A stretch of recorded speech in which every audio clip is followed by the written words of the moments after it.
Assalamualaikum warahmatullahi wabarakatuh. Selamat pagi, salam sejahtera untuk kita semua. Semoga kalian selalu dilimpahkan kesehatan supaya bisa belajar lagi bersama saya. Nah, hari ini kita akan belajar tentang teknologi reproduksi pada tumbuhan dan hewan.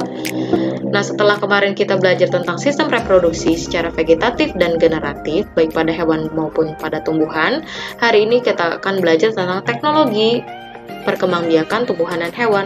Nah, seperti kalian tahu ya, teknologi ini sekarang ini berkembang pesat, sangat pesat mungkin. Nah, jadi bisa dimanfaatkan untuk perkembangbiakan tumbuhan dan hewan. Nah, teknologi pada tumbuhan ada pada hidroponik, vertikultur, dan kultur jaringan. Nah, kalau untuk yang hewan ada inseminasi buatan dan cloning. Kita masuk ke teknologi reproduksi pada tumbuhan. Yang pertama ada hidroponik. Apa itu hidroponik? Metode dalam budidaya menanam dengan memanfaatkan air tanpa menggunakan media tanah dengan menekankan pada pemenuhan kebutuhan hara atau nutrisi bagi tanaman. Jadi yang disoroti di sini adalah medianya air dan pemenuhan nutrisi. Nah, kemudian tanaman apa saja sih yang bisa ditanam dengan media hidroponik? Yang pertama ada stroberi, ya.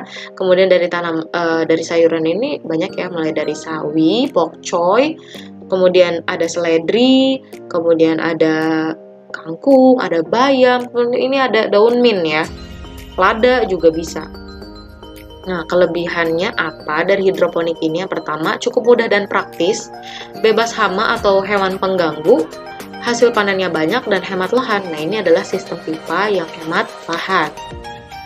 Kalau untuk kekurangannya, ini butuh modal yang cukup besar ya, seperti bahan-bahannya itu banyak, kemudian perlu di-set juga instalasinya. Perlengkapannya ini sukar didapat kalau di daerah kita ya, terutama ini karena butuh ini dulu, waktu untuk PO dulu atau pesan. Tapi kalau di ini, platform online seperti Tokopedia maupun Shopee itu bisa dipesan ya, langsung. Dan butuh ketelitian ekstra dan keterampilan khusus tentunya. Nah, bagaimana cara menanam hidroponik? Nah, intinya adalah ada penyemaian bibit, pembesaran, dan panen. Ya, kita lihat video tutorialnya di YouTube. Nah, kalau ini untuk yang selada ya. Nah, pertama kita siapkan dulu alat dan bahannya, yaitu lidi, benihnya selada, dan ada rock wool dan pemotongnya gergaji. Nah, kita potong-potong dulu si rock wool-nya ya. Si rock wool itu fungsinya adalah untuk media pembenihan. Nantinya juga tempat akar untuk ini, untuk tumbuh. Jadi dipotong jadi 12 bagiannya, cukup kecil aja ya. Kemudian rock wool-nya itu dilubangi dengan lidi. Setelah dilubangi, nanti si benihnya ditaruh tuh ke dalam lubang itu, disiram dengan menggunakan air secukupnya saja. Kemudian ditunggu selama beberapa hari.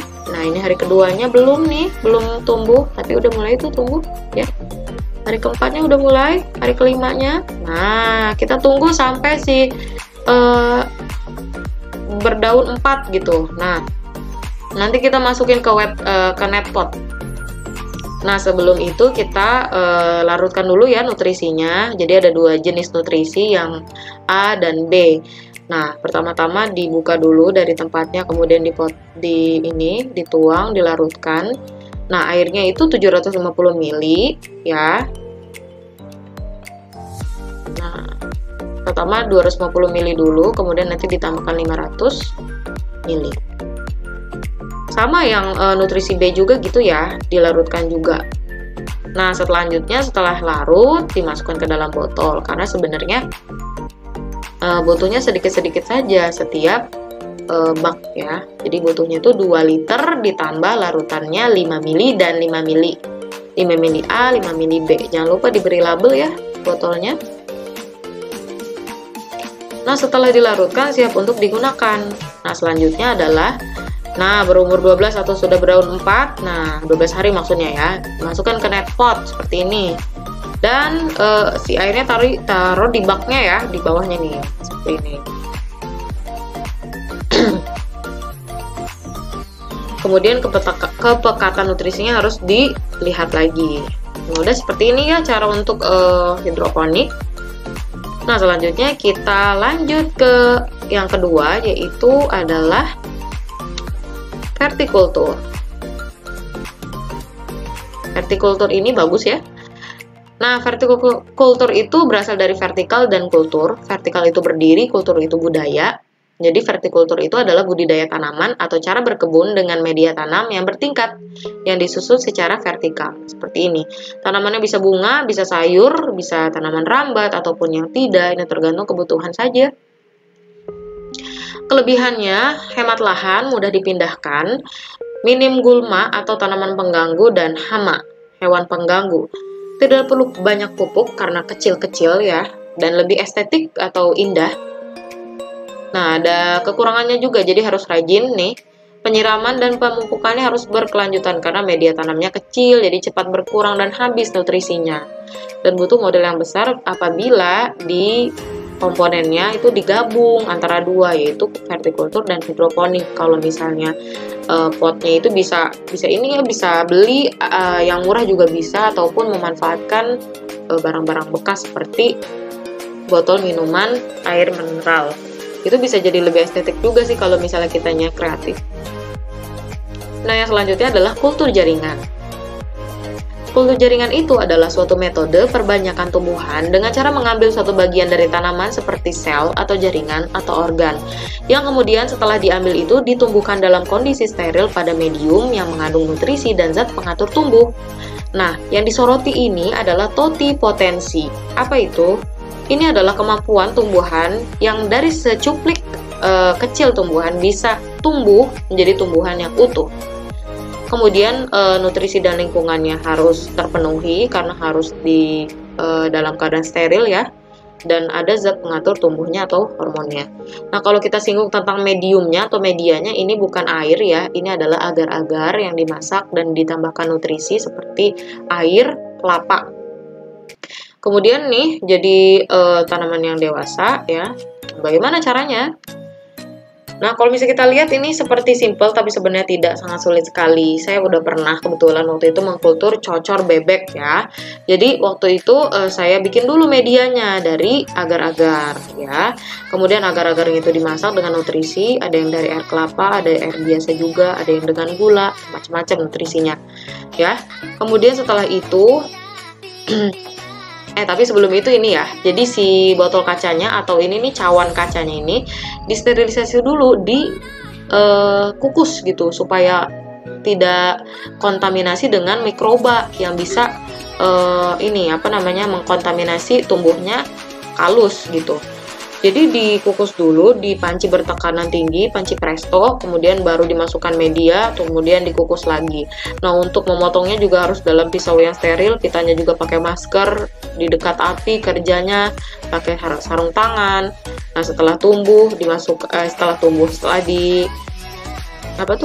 ke dalam cawan petri, nah ini ditutup ya, kemudian di wrap pakai plastik penutup yang kedap udara.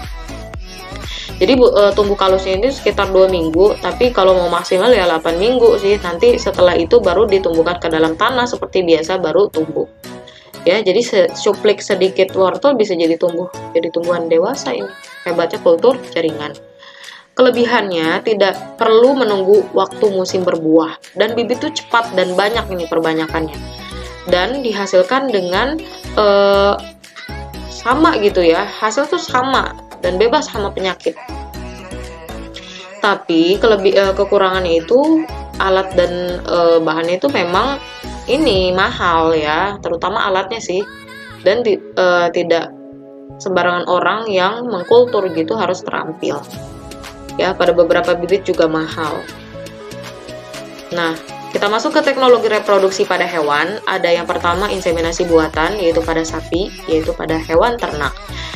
Apa sih inseminasi buatan itu? Yaitu suatu cara atau teknik untuk memasukkan mani atau sperma atau semen yang telah dicairkan dan telah diproses terlebih dahulu yang berasal dari ternak jantan dimasukkan ke dalam alat kelamin betina dengan menggunakan metode dan alat khusus yang disebut insemination gun. Jadi di sini ada profesional yang melakukan inseminasi. Nah, untuk prosesnya mari kita lihat di YouTube ya. Jadi ini ada simulasi pada ini ya hewan sapi. Nah ini bagian badannya kemudian dibuka nih. Jadi ini ada bagian rektum. Jadi ini sebenarnya rektum itu adalah ini anus, ini rektumnya gitu. Jadi dalamnya itu ada kotoran-kotoran sapinya ya. Tapi jangan ini.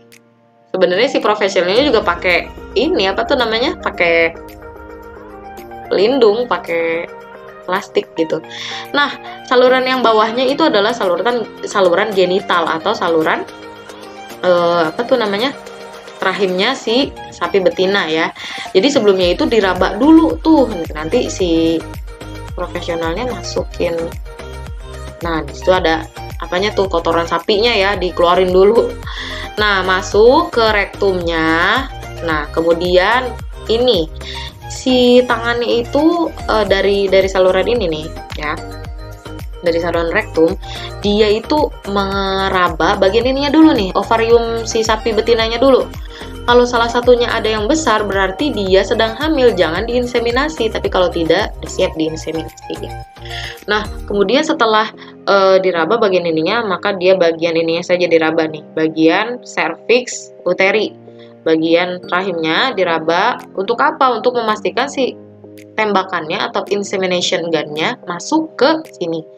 Isinya adalah sperma ya. Jadi memasukkan sperma dengan menggunakan tembakan. Jadi bila dipencet atau dirasa udah masuk tuh alatnya, ini ya disemprotkan. Kemudian habis itu ya nanti alatnya diambil lagi ya. Seperti itu. Mungkin cara kerjanya kurang lebih seperti itu ya, pakai ini ya. Karena ini kan pakai simulasi bohongan gitu. Karena kalau pakai sapi beneran saya ngeri gitu ngasih lihat ke kalian ya. Ya udah kita lanjut ke teknologi yang selanjutnya. Oh, sebelumnya ke ini dulu, kelebihannya dulu. Nah, karena bisa ini ya, karena satu sapi jantan bisa membuahi banyak betina, bisa mengatur kelahiran ternak dengan baik. Kemudian dengan peralatan dan teknologi yang baik, spermanya itu bisa disimpan dalam waktu yang lama. Walaupun sudah mati pejantannya, kalau spermanya itu masih bagus, itu bisa membuahi ini si betina gitu. Ya, bisa karena cuma disuntikan kan, yang disebut juga inseminasi buatan itu kawin suntik. Kemudian menghindari kecelakaan yang terjadi saat perkawinan karena tubuh pejantan yang besar. Kemudian menghindari penyakit dari penularannya dari kelamin. Nah, kelemahannya akan terjadi kesulitan kelahiran apabila semennya atau spermanya beku. Maksudnya sperma beku itu berasal dari pejantannya besar disuntikan ke betinanya yang kecil gitu. Atau bisa jadi kawin sesaudara. Nah, nggak boleh ya, itu bisa jadi cacat gitu. Dan dapat menyebabkan menurunnya sifat-sifat genetik. Nah, yang selanjutnya itu cloning. Nah, kalau misal kita lihat di sini tuh seperti hewan kembar, tapi bukan nih, sebenarnya adalah cloning itu prosedur atau proses untuk menghasilkan individu makhluk hidup yang memiliki struktur anatomi dan genetika yang sama dengan induk klonnya. Jadi menghasilkan anak atau keturunan yang mirip banget sama induknya tanpa harus kawin. Nah, ini hewan-hewan yang berhasil di cloning ya, ada serigala, anjing, kuda, domba, dan kucing. Nah, ini caranya itu sebenarnya akan dijelaskan lebih lanjut di semester 2, tapi nggak apa-apa, secara umum saya kasih penjelasan. Nah, ini dombanya ini domba betina menghasilkan sel telur. Nah, yang diambilnya adalah badan selnya aja. Intinya nggak dipakai, badan selnya aja. Nah, kemudian dari domba yang lain diambil tuh sel tubuhnya, yaitu kelenjar susu. Diambilnya itu si selnya bagian anaknya saja, nukleusnya. Kemudian disatukan dengan menggunakan sengatan listrik. Setelah disatukan, dia membelah menjadi embrio. Nah, embrio ini disuntikan ke dalam domba. Kemudian dombanya hamil. Setelah hamil, melahirkan domba cloning. Nah, domba ini dikatakan berhasil kalau dia bisa punya keturunan dari hasil perkawinan yang manual gitu, nggak diinseminasi gitu ya yang biasa. Nah, pertama kali cloning ini dilakukan pada domba, disebutnya adalah domba Dolly. Jadi Dolly itu nama dombanya ya. Kelebihannya apa sih atau keuntungannya apa sih? Nah, pertama adalah alternatif untuk melestarikan hewan langka ya, karena hewan langka itu sulit untuk kawin. Karena mungkin karena pejantannya mati gitu ya, nah bisa dilakukan cloning untuk hewan betinanya aja gitu. Kemudian meningkatkan ketersediaan bahan pangan pada hewan ternak. Kemudian juga bisa menghasilkan sel, jaringan, organ untuk pengobatan atau penyakit kelainan. Ya. Nah, kerugiannya individu hasil cloning rentan terhadap penyakit. Kemudian spesiesnya juga bersifat monoton karena itu aja gitu. Sama mukanya. Badannya sama semuanya gitu sampai ke dalam-dalamnya, anatominya sama. Kemudian bertentangan dengan nilai kemanusiaan. Nah, ini kalau bersinggungan dengan nilai kemanusiaan, tentu saja kalau cloningnya diterapkan pada manusia, ya. Kalau pada hewan tidak. Nah, kenapa sih bersinggungan dengan manusia? Karena gini, kalau berhasil di hewan-hewan mamalia yang dimana ciri-ciri sel-selnya itu mirip dengan sel manusia, ya, itu kemungkinan besar bisa berhasil juga pada manusia cloning ini. Kalau cloning diterapkan pada manusia, maka cloning ini bisa bertentangan dengan nilai-nilai kemanusiaan, karena ya manusia secara kodratnya itu harus membutuhkan satu sama lain gitu kan, harus kawin untuk untuk menghasilkan keturunan. Tapi kalau misalnya dengan cloning ini tidak perlu kawin antara manusia, antara ini laki-laki dan perempuan gitu. Nah, ini bisa disalahgunakan ya kalau digunakannya dengan ibu yang udah pengen punya keturunan sejak lama tapi karena nggak bisa, yaitu karena mandul gitu, mohon maaf. Nah, ini bisa di alternatif. Tapi kalau misalnya disalahgunakan seperti orang yang nggak mau kawin, ada kan, atau yang kawin tapi sejenis gitu kayak LGBT itu. Nah, itu tuh bisa bahaya gitu kan, melanggar nilai-nilai kemanusiaan dan agama. Nah, itu saja penjelasan dari saya, semoga bermanfaat ya ilmunya. Terima kasih. Wassalamualaikum warahmatullahi wabarakatuh.